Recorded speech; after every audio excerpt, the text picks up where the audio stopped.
My personal process for conducting a planned burn begins well in advance. We'll have a list of what we want to burn for the year, when we want to burn it, whether it depends on what species we're trying to control, whether it's an early or a late burn.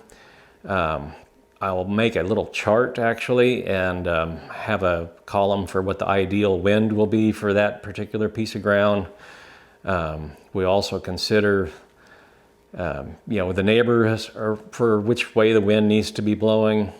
Most of our fires we are burning with other people, so we are constantly communicating with them that this looks like the day, and we also go ahead and make sure all of our equipment is ready. We have a number of sprayers on UTVs, a pickup, a ATV. Make sure that everything is up and running there, making sure our lighting equipment, our drip torches and rakes are ready to go.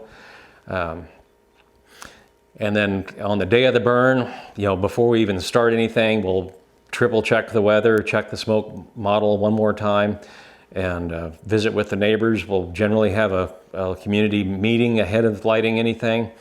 And then if everybody's on the same page and in agreement, we will go light that fire. We will constantly monitor with our neighbors to make sure everything is going according to how we had planned. And we'll either with a cell phone or we'll go back and forth and check with them physically.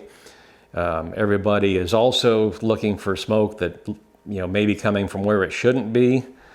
So we continually do that during the day.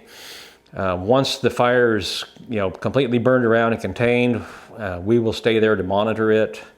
And just be sure that the perimeter is contained and out. There may be burning stuff inside of that, and there probably will be for 1 or 2 or 3 or 4 days, depending on what we're doing.